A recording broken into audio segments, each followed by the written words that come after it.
All right. Hello, everybody. I am going to be going over roller derby scorekeeping, the dot system. I will be introducing myself in a moment, but for those of you who know me and those who don't, my name is officially Mel. My pronouns are she, her, and we're going to get going with this presentation. Great, next slide. All right. Quick disclaimer before we get going too far. All the information in this presentation is not endorsed by any other organization. In order to remain consistent with the information provided by the WFDA, some of the text and examples have been pulled directly from the WFDA documents. However, no organization, including but not limited to the WFDA, is responsible for the content or accuracy of the content in this presentation. The information is presented here is current as of today's date, and all opinions are strictly my own. So I urge you to please make sure you check out the resources at resources.wfda.org for any updates to WFDA rules, policies, and guidelines. One more bit of business for those attending live. This is to set up a side-by-side viewing for your PC, which allows you to give you the ability to see my face talking about things at the same time and not blocking any of the text. So while you're viewing the shared screen, you're going to click on the View Options section up at the top and choose side-by-side mode. The shared screen will appear on the left and the speaker will appear on the right. So once again, hello, let's get to introductions. A bit about me. My name is Melissa Griffin, also known as officially Mel. My pronouns are she, her. I am a level 2 non-skating official based out of New England area in the northeastern part of the United States. I know there are a lot of documents to talk about the WFDA rules, but I also know people learn differently. And like me, some are visual learners, and not everybody has access to officials who can help them learn all this stuff. So I hope you find this helpful. I am recording this, so if you missed something and want to go back, or you didn't catch this live, I will be posting it on my YouTube channel, which is at Mel's Guide to Roller Derby. I will be posting that later in the Facebook event for anyone who does not catch any of the links. I have a few other presentations on there, and I hope to add others over time. And for those catching this after the live presentation, welcome to you all as well. Today, we are here to discuss a system to enhance roller derby scorekeeping, and it's called the DOT system. We are going to go over a bit about scorekeeping and what the DOT system is. We will talk about how the DOT system works and why it's helpful, complete with examples, and I will share some resources with you to help navigate it in the future. At the end of the presentation, we will have some time for Q&A, and so have those questions ready, and we'll go from there. Overview. Let's start with some info about today's topic. What is a scorekeeper? As the word itself implies, it's someone who tracks the score. Scorekeepers work with the jammer refs to keep track of the score tallies and keep track of skaters like jammers and pivots for that jam. And then they pass that information on to the scoreboard operator for the scoreboard. Now, the scoreboard shows critical game information that absolutely must be displayed in a manner that's highly visible to teams, officials, and spectators. It includes the period clock, the jam clock, and the official score. So as you can imagine, it's a pretty important job to make sure that information is being projected for everyone to see. The DOT system was developed by Level 3 NSO 9-inch wheels out of Rat City Roller Derby, which is in Seattle. She created this many years ago, and now we are on version 3. The latest was done in 2020 for when I did a prior version of this presentation. I was able to work with wheels, and they were fantastic and has given me permission to help share this information. The DOT system is a tool to assist Scorekeepers with ensuring accurate scoring within a game. It allows for tracking which trip a jammer is on during a jam, and it helps provide a clearer picture of what happened in that jam. It can also help provide some other useful information pertaining to the jammer, such as when they serve penalties within or between jams, when they receive a no-earned pass on an opposing blocker. This can be incredibly useful when working to correct scoring errors or even used in official reviews when scoring comes into question. Oh, we have a note that's saying the captions are in Spanish. I believe somebody has put that in so that Spanish can be heard. I don't think it'll show up on the presentation given that it's being recorded on my computer, but you will be able to check that out at a later time. All right, next slide. If you operate the scoreboard at all, you may have seen part of this system in play when you advance trips. In the CRG scoreboard, the first edition from version 2023, which is when I created this specific version of the presentation, the dot is super small, but it is there. There may be newer versions since the time of this presentation, so please make sure to check the latest CRG version for updated content. Now, how does it work? We're going to talk a little bit more about the dot system and all the little bits that go along with it. For the dot system, you're going to fill out the score paperwork according to the stats book's instructions for each jam. For the dot system, you will be using a series of dots, boxes, and an NP notation. The dots help you track the trips for each jam. Boxes are for tracking penalties served, and the initials NP are for tracking a no earned pass. There are optional items for the dot system notations. You can be tracking pivots, team timeouts, official timeouts, and official reviews.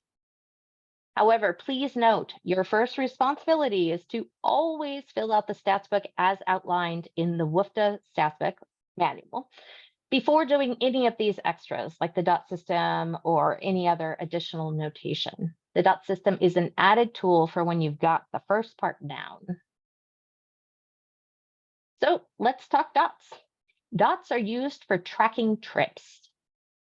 When the jam begins, place a dot in the box along with the jammer's number. This indicates they are on their initial trip. Do not place the box in that dot in that box until the jam has started and the jammer is on the track. As the jammer completes their initial trip, wait for 20 feet in front of the engagement zone or a not lead hand signal to be given. You place a dot in the trip 2 box. This indicates that they have begun and are on their second trip, their first scoring trip of the jam. So this is what's helping you kind of track where your jammer is in the passes, whether they've gone through initial or whether they are on a scoring trip. As the jammer completes their second trip, place the score in the trip 2 box and a dot in the trip 3 box. This indicates they have now begun and are on their third trip, also known as the second scoring trip. And then you continue to mark dots as long as the jam continues. Every trip that has a dot should have a score placed in it, even if that score is a 0. Oops, let's go back. You want to make sure to wait for points to be held up by the jammer referee, as that should occur when the jammer has exited the forward engagement zone. Many jammer refs have their own way of signaling scoring in this instance when it is close to the engagement zone. Some do it, some don't. It's good for them to show that the jammer received their 4 points, especially for the audience and the fans in the stands. If they only hold up the 0 because the jammer made it out of the engagement zone, it may confuse people. So this is how I personally show it, but make sure you check in with your jammer referees to show how they do. But when the jammer gets out, I'll hold up a 4. and then I'll come down here and show a 0 so that my scorekeeper knows that, yes, they did in fact make it out of the engagement zone. This is really for when it's right on the cusp of whether they did or not. So I'll do 4, 0, 4, 0.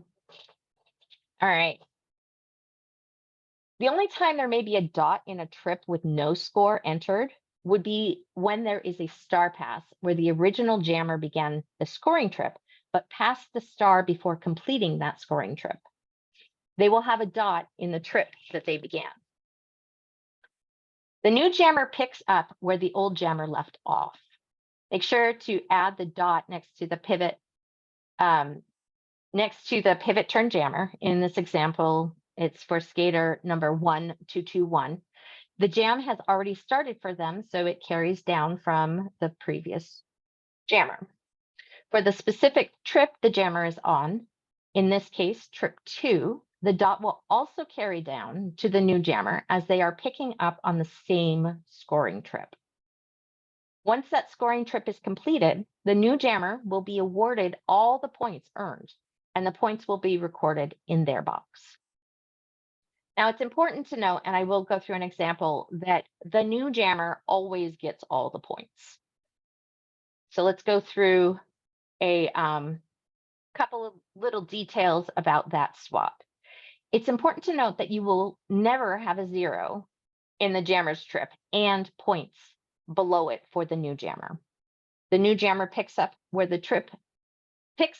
the trip where the original jammer left off. So if you've recorded points for a trip for the original jammer, when the new jammer scores, you add those points just under that line next to the new jammer. Here's an example of what it's like if this happens across trips. So let's imagine this scenario. The original jammer earns 4 points on trip 2. And then on trip 3, the original jammer earns 2 points before they successfully pass the star to the pivot. The new jammer does not earn any more points or passes. So in this instance, the scorekeeper would have already entered 4 points for trip 2 on the row for the original jammer. They move into trip 3 and earn their 2 points before successfully passing the star to the new jammer.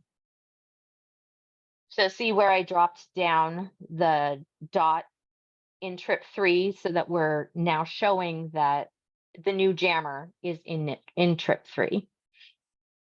And this jammer didn't earn any extra passes in our scenario or points. And therefore, at the end of the jam, the scorekeeper would enter the 2 points for trip 3 on that SP row for the new jammer, because the new jammer picks up where the old jammer left off. So let's move on to the boxes we use on the score sheet. Boxes are used to track trips to the penalty box. For a penalty, you're going to always place a box around the dot for their current trip. When they are released from the penalty box, they are resuming the same trip that they went to the penalty box on. This means if the penalty occurs on the initial trip, you're going to place a box around the dot in the jammer's number box. If this happens on a scoring trip, you're going to place it around the box in that trip's box. Got it? Awesome. Now, what if the skater starts the jam in the penalty box? Well, there's a notation for that. You're going to place a star to the left of the jam number and place a box around it. Now, this should be done regardless if they are carrying over from a prior jam or even if they sat in between jams. And once the jammer is released from the box and re-enters the track, then you can place a dot in the jammer's number box, and you continue tracking from there.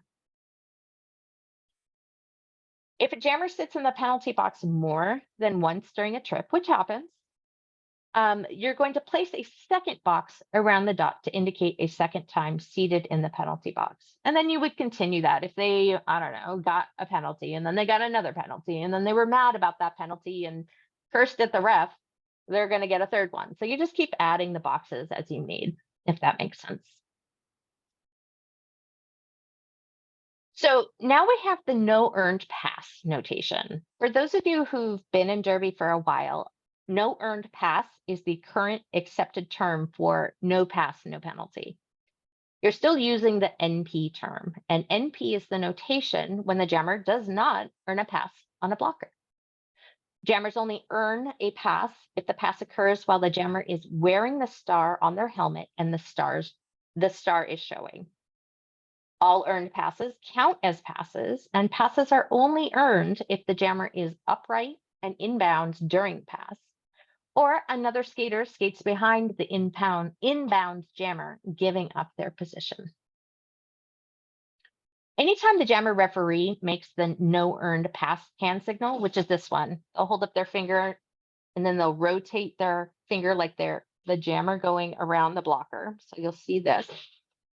Whether it's on the initial trip to indicate a no earned pass and potentially creating a lost lead situation, or if it's on a scoring trip to indicate a no earned pass, you enter a NP in that box. For example, if this happens on the initial trip, you place it in the jammer's number box, and if no lead has been called yet, you're going to mark lead as lost.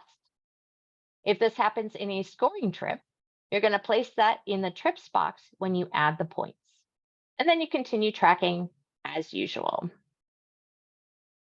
So it is possible to make sure to have 3 points in a column, but then have the next one as a 4. And you let your stats person know that because you put the little NP so that they're aware that it was a no earned pass situation.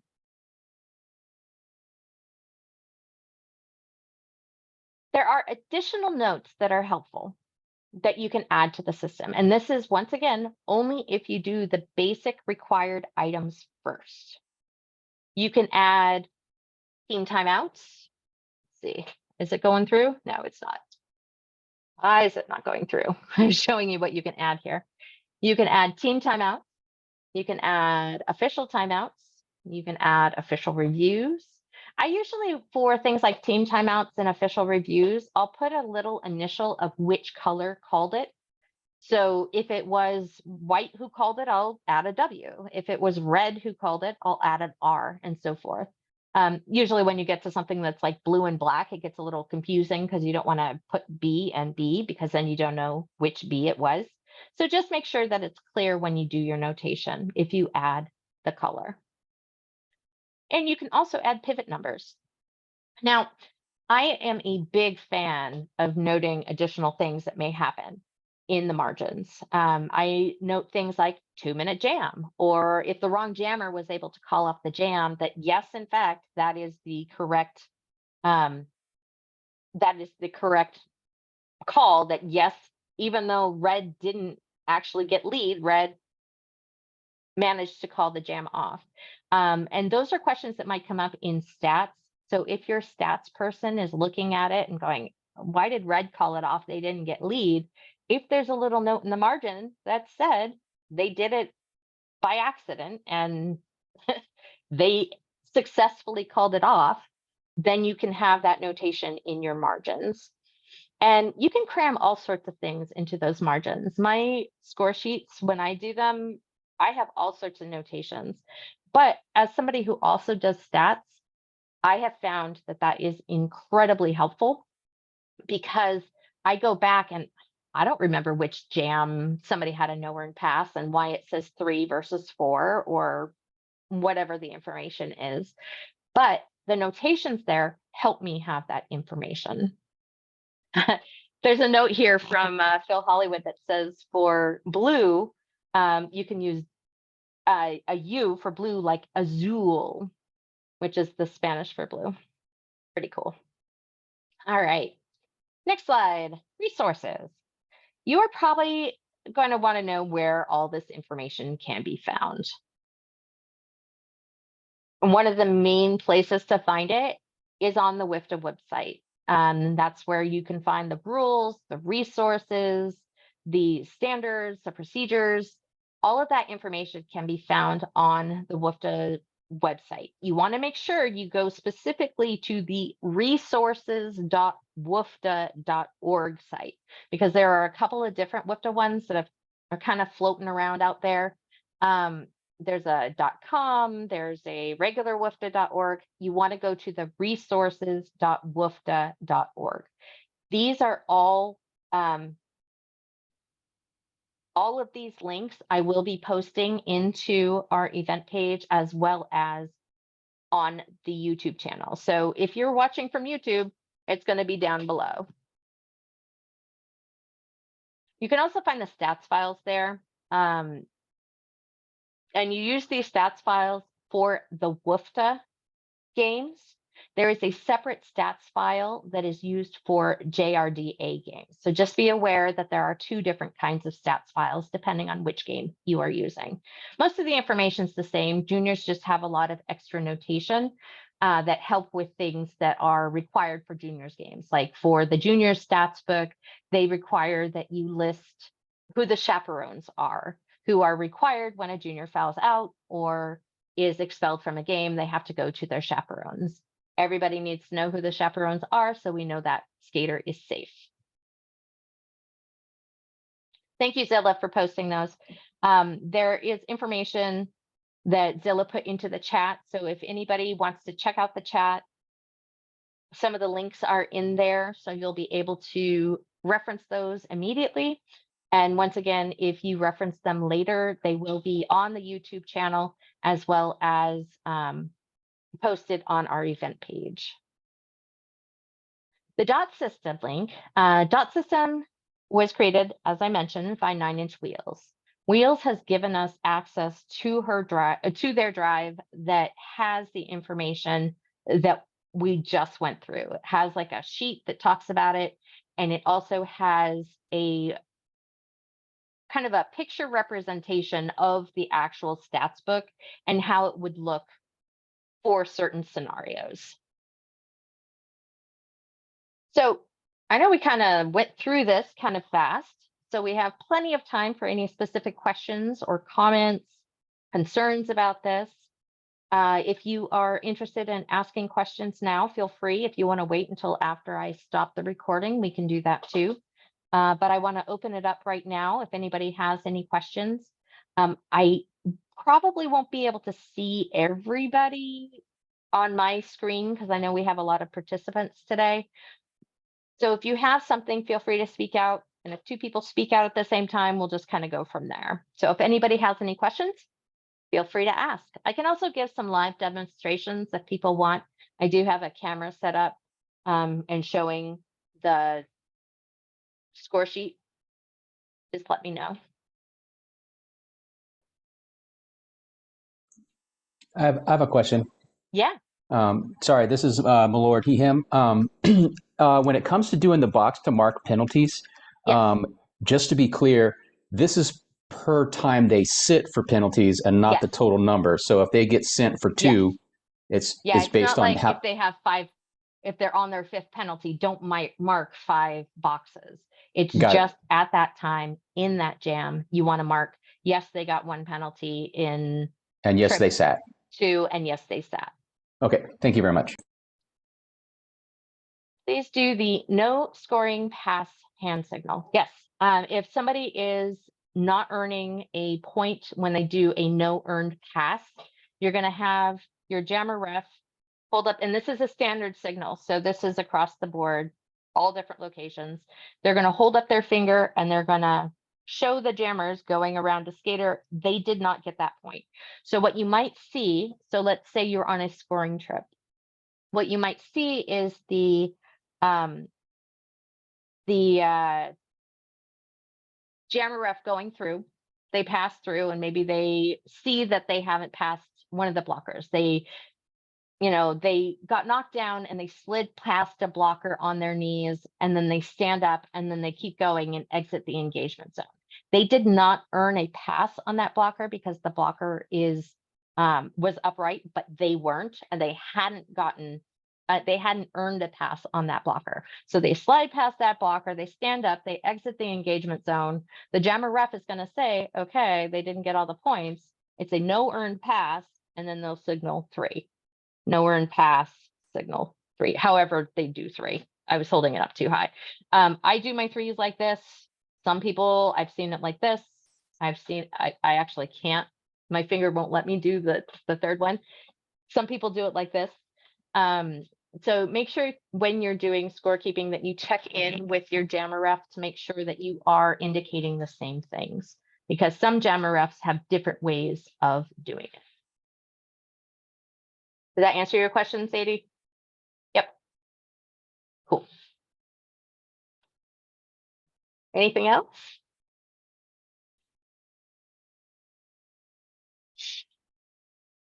Do dots get entered into the stats book? No, Okay. All right. no, So you would, it's just a tracking, a bonus Yeah. tracking thing that you can do prior to getting to the stats book. yeah. Okay. Yeah. I just, For and the stats book, definitely do not add a yeah. period No, and then a number. I was. Yeah.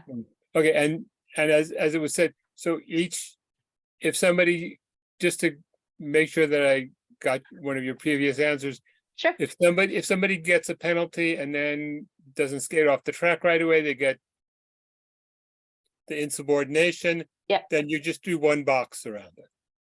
No, they got 2 penalties, so they're going to sit for 2.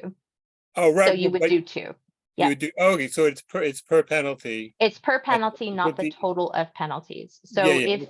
if they had 2 penalties happen because they skated off the track, crossing the entire track or something, they would get their initial, forearm Yeah, penalty, and then you'll get your jammer Yeah. ref kind of showing this to the Yeah. box. You would mark 2 penalties, so you would have 2 boxes around that. yeah. And a lot of Okay. times, if you have that, you'll also then end up having that you have a star in the box prior in the next jam. Yeah, So all right, I'm just thinking, yeah, because I'm like a new head NSO. Mhm. And so I'm just trying to see how much I can get people to do. Because I yeah, didn't get, I'm sure in the last, or the previous game, there were like more no initial passes and lost leads than were recorded. yeah. So you think if I can get people to do dot system, it'll push them in the right direction? Or Well, I think with people who are still confused about the initial notation, it might make more sense to make sure that they're trained on those notations first, since those Okay. are the ones that are required for stats books. I know for the JRDA, some of the things it's not as critical for a stats book to be processed by the JRDA. However, the information should really be there. So if somebody earns lead, you want to make sure the X is in the lead box. If they Yeah. call it, you want to make sure the X is in the call box, that sort of thing. Yeah. So if anything, Okay. I would go over, personally, I would go over the information for how to enter into the score Yeah. sheet, the correct information. But I think just the basic dot for the, beginning of the pass is probably helpful for anybody. Yes.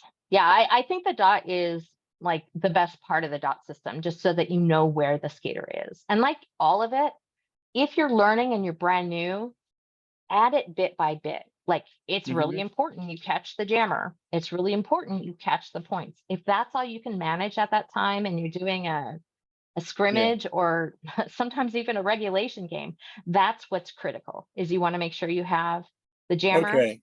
and the points, because the points are one of those things, one of those bits of information that's required for a game. Okay. So we have So- oh, go ahead. So it's like a best effort from everyone is what is required. Yes. Rather than Yes. And these are all things that are added bonus. Okay. Yeah. Learning the information. Not everybody has access. I've mentioned this before. Not everybody has access to officials in their area who are as familiar. Not everybody is going to pick it up right away. So doing what you're capable of, like if you catch the jammers and you catch the points, that's the critical information. If you are also then able to capture when somebody calls it off, or when they've lost lead, or when there's a no initial pass, those are kind of the next step. Now, there's probably some people who will disagree with me on that and say you have to do it all right. But if you're in an area that does a lot of scrimmages, or you're in an area that even has regulation games, you're not submitting the stats book to anyone to be evaluated. It's best that you train your officials in the proper way to do the notations. Does that make sense? Yeah. Awesome. Awesome. So we have another question that says, is the dot in the jammer number box only there for when the skater gets their initial pass? It is there prior to getting their initial pass. So it's, yes, the jam has started and the skater is on the track ready to go. So if you have, you've got your 5 seconds, and tweet, and you have both your jammers on the track ready to go, that jam has started, you put the little dot in the box. If your jammer is in the penalty box, it doesn't go in there until the jammer gets on the track. Now, speaking of the JRDA, does the dot system translate well when it comes to injury jams? For injury jams, for the injury call-off, for example, for those of you who don't know, there is something called injury call-off for the JRDA. Now, that would then take it so that, let's say you had points in trip 2 and trip 3, and there's an injury. You mark it off for injury. You start for the injury call-off, if that's initiated, you start in the next line on the next trip, no matter what. So you would never have like a dot and then a dot underneath it. It would always be like jammer 4-2 got 4 points in trip 2 and 4 points. You know what? I'm going to do an example of this one because I think that might be clearer. So please, I am going to stop sharing for the moment. I'm going to find my paperwork camera. Here we go. I'm going to add a pin to paperwork camera. Can everyone see the thing that says paperwork camera? Just give me a verbal yes when you can. If I could get a couple of verbal yeses, just so I know that we can see it. Yes. Yes, awesome. Okay, so in this situation, let's say we're all the way just on jam 1, okay, and we have skater. I'll try to make this dark because it might have you might have difficulty seeing. So we have skater 4-2, all right, and skater 4-2 got lead. All right, so we mark our lead, and they're going along. Oh, we should do it for the dot system. So we have 4-2. They started the jam. They got lead. They're out of the engagement zone. So we put a little dot in the trip 2 column. They go around super fast. They get their 4 points.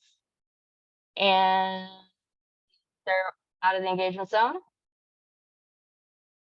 And they're out of the engagement zone. And all of a sudden there's an injury. All right. The injury happens. The injury has to come from the non-lead team. It needs to have happened not as a result of a penalty. So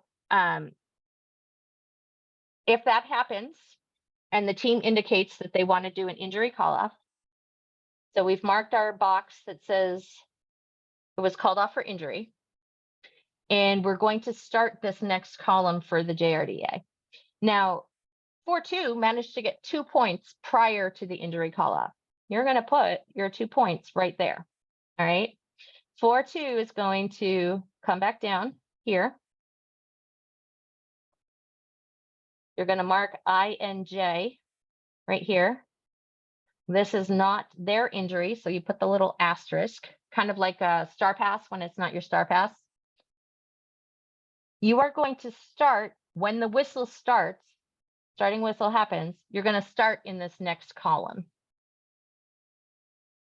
Is that clear? Yes. And if 4-2 ends up getting more points, they'll just continue here. Now, 4-2, because they were lead, you bring that down. If they're calling it, then you can call it in this same line here. I will actually have a junior stats book presentation that is coming out in September. I'm going to be rolling it out at RollerCon this year. So if you're going to RollerCon, come join my presentation there. And that's how you do an injury call-off when it comes to the DOT system. All right, so I'm going to turn this off, back off. Oop, stop video. Pin. And now I'm back. Did that answer your question, Phil? I'm not seeing nods or anything because I have a lot of people, but you're good. Awesome. Okay. So now we have another question. It says, I think I heard two things. If the jammer receives 2 penalties the first time sitting in the box, do they get 2 boxes, one for each penalty, or 1 box even though they're sitting for 2? They get 2 boxes. So the box is marked, essentially, yeah, like you put it, per sit. It's per penalty for each sit. So if they got a forearm, you know, it's blue 7-2 forearm to the box. They head off to the box on your scorekeeping paperwork in your trip 2 where they got their penalty and then they cut across the track and they get their misconduct. You're going to mark 1 box, 2 boxes on your score sheet. Now, if that is their 5th and 6th penalty, you're not going to put 5 and 6 boxes on there. You're literally only going to do the 2 that they just got. Awesome. Any other tricky ones?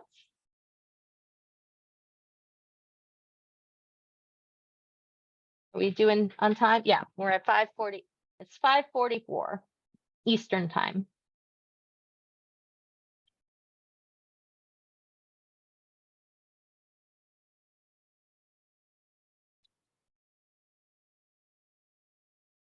Speak now or forever hold your peace. Anything else?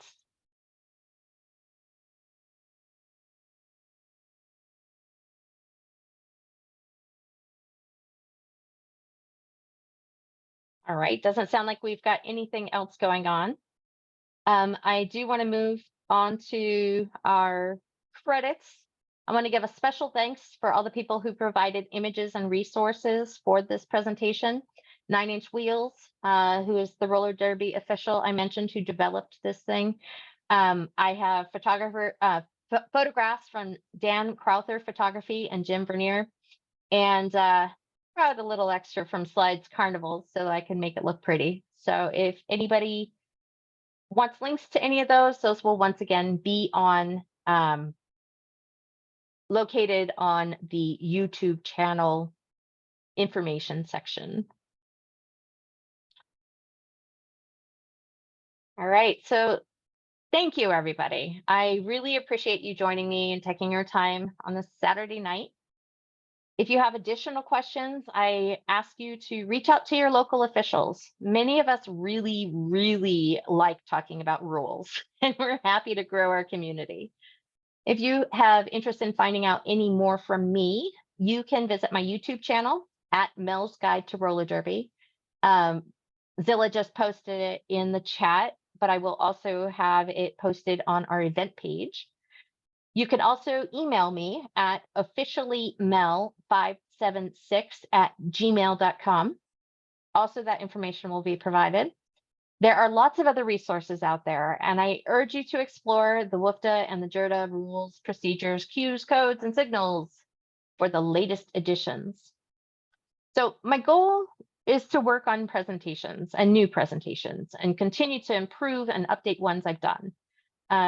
I really see a need for helping new officials develop, especially for those in remote places who may not have access to local seasoned officials or the ability to travel to tournaments so that they can gain that access. And I know people all learn in different formats, so I hope you found this one helpful. And thank you again for your time. If you are joining us for the next presentation, we are going to log off and move on to that. So for now, I bid you adieu, and I will see you on the next one.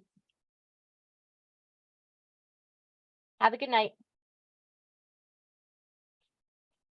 soon as I can end this. All right. Thank you, everybody.